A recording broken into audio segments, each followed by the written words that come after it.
Hey, it's Mel from Rap Rankings.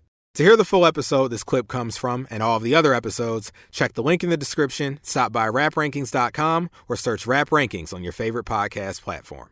And please consider liking, subscribing, and commenting to help us grow the channel and continue our journey as hip-hop's first and premier extreme podcast. Track 4, JHOLIDAY, produced by Cobain. Flat 7.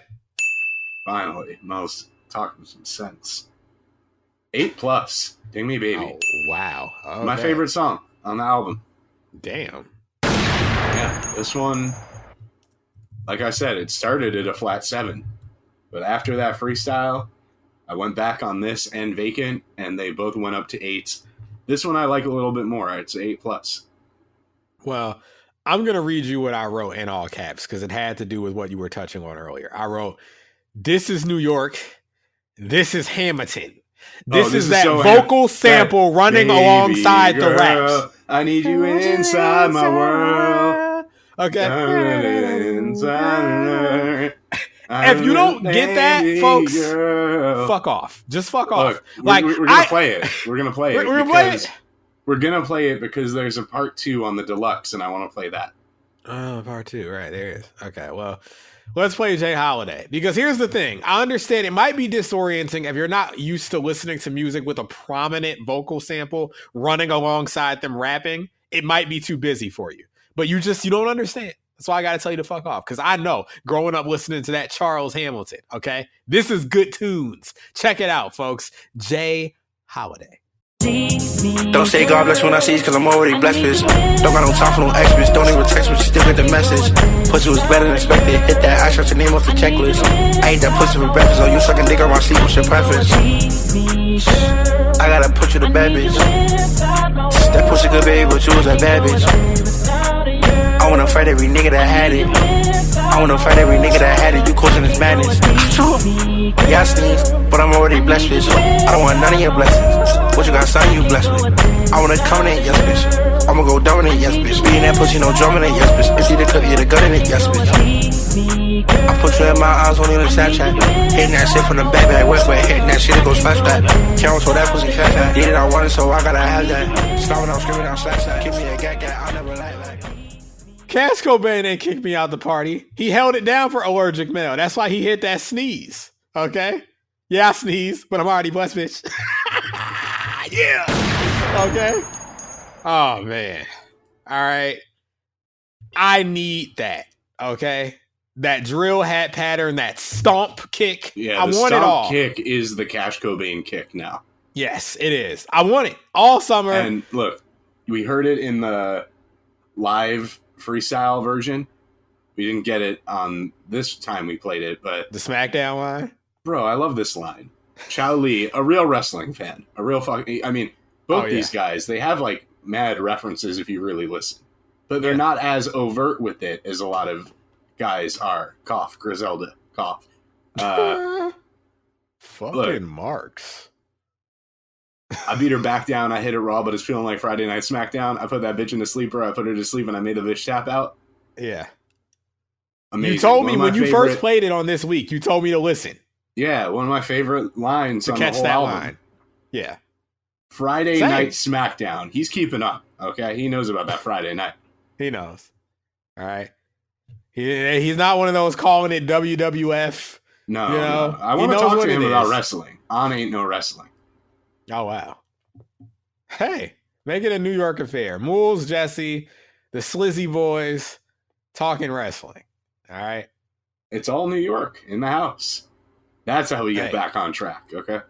In your house. But yeah, this is my joint, man. It really is. Like, it's evolved to being my favorite on the album. It didn't start out that way. Okay. Well, you know, and that sample running through it, it's definitely definitely Hamiltonized.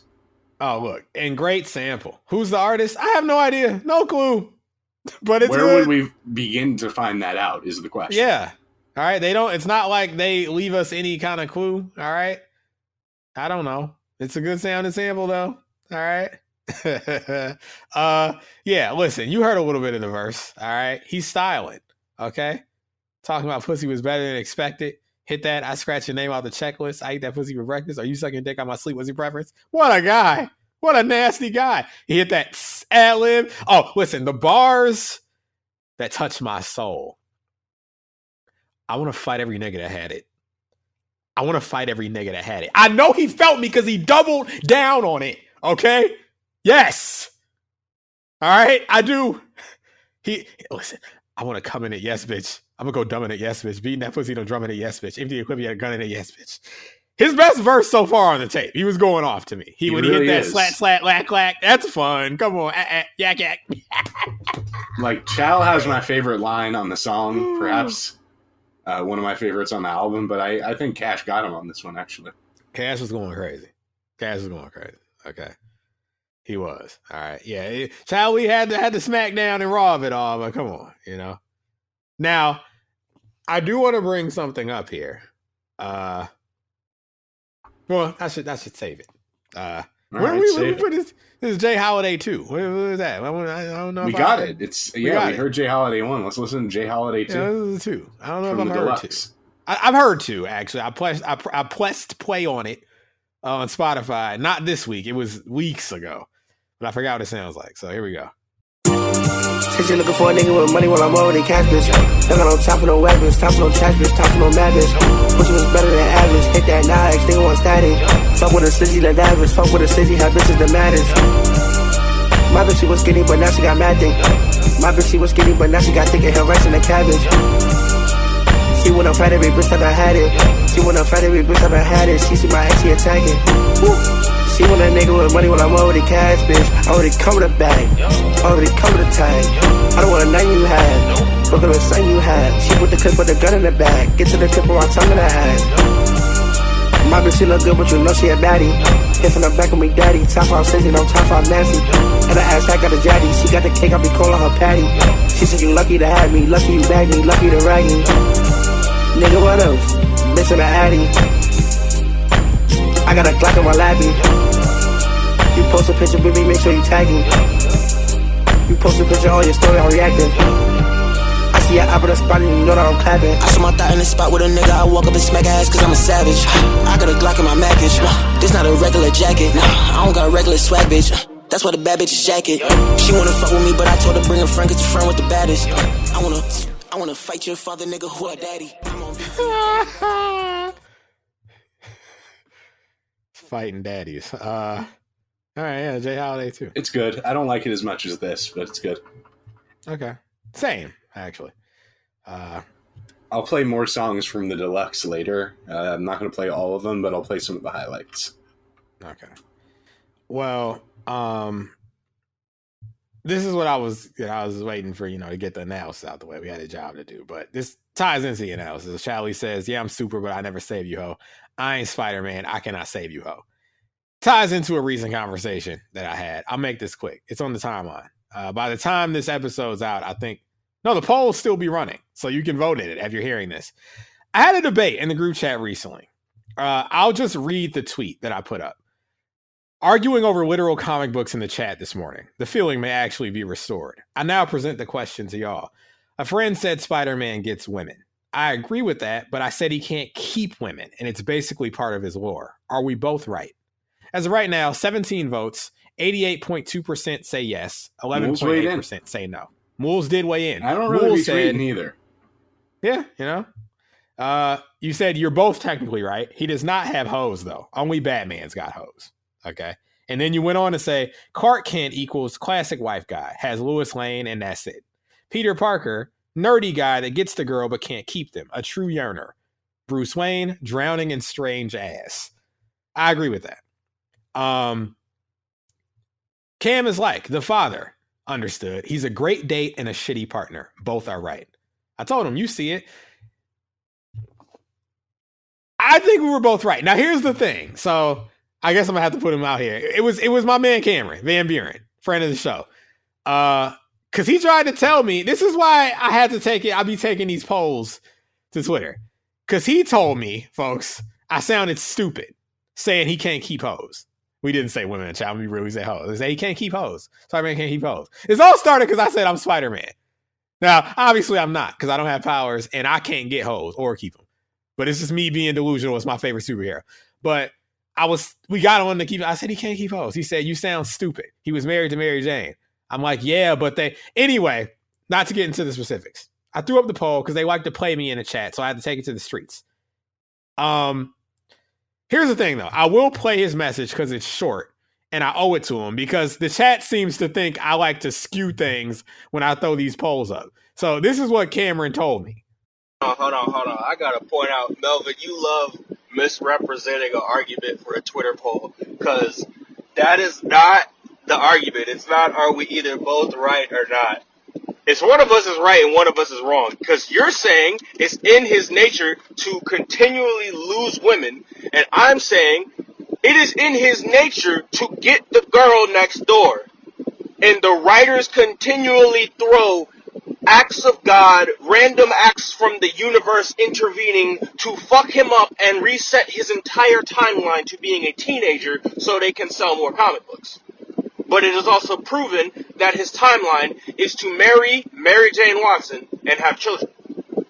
So where is it in his character to not get the girl or to get the girl and lose the girl? We are saying different things. But here's what I say to that, because I didn't misrepresent his argument. I said, if his character is ultimately written by the authors and they never let him keep a woman, then I have a point, no? You do? Is what I said. I would say it's in my character to settle down with one woman and shut the fuck up somewhere. I would like that quite a bit. But if God doesn't see that for me, then what am I really? You know? God or whoever you think's running things. That's the point I'm making. The authors are controlling his story.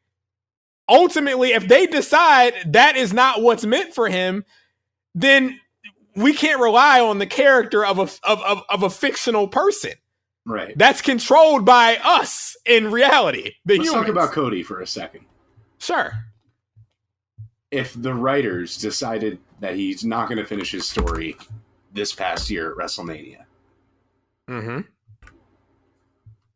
doesn't his story start to become that he can't finish his story? Yes. I mean, you fail twice. How many more times will he have to fail before he begins to be defined by those losses as opposed to him getting there each time? And here's the thing, because to Cameron's point, I understand what he's saying. With Cody, yes, his whole character is about finishing the story, becoming champion, doing what his dad never did. We know that that's in his character. But if the writers, the bookers of the wrestling matches, what if they just never decided, give him that win? Well, fuck his story. Why? What does that matter with what we have planned? You know, if they never give it to him, then that means he's not a champion. Right. If they never let Spider-Man keep a woman, that means he's a fumbler because they've deemed it so. Or if they give it to Cody and then he loses it a month later to AJ Styles or to Logan Paul, and then he's back as just a guy. At what point it's like, all right, well, we want something more substantial out of a title run from Cody. And let's say every time, this was a thing with Sasha Banks. They were, upset at the time with her booking because she would win a title and then she would lose it on her first defense, right? Mm-hmm. And after a while, you begin to be more defined by those losses than the fact that you actually won it in the first place. There you go. Just because you win, I mean, A, it depends how you win, and B, how long do you get to win before you start losing again? Yeah, look, it's a matter of what ends up happening. It's fake. I mean, they can... It's fake. Again, Bruce Wayne, pussy magnet. James Bond-esque, you could say. The writers could take away his swag like they took away James Bond's, though. Because Daniel Craig, all of a sudden, it's a complicated Bond. It's like, there's regret and grief and all this other bullshit. You know? They took away the player aspect. So, just something to think about, I guess. It's all I'll end fake. here. but it's the fake. writers are still trying to send a message of some sort. I'll end here because, he responded to the poll on Twitter.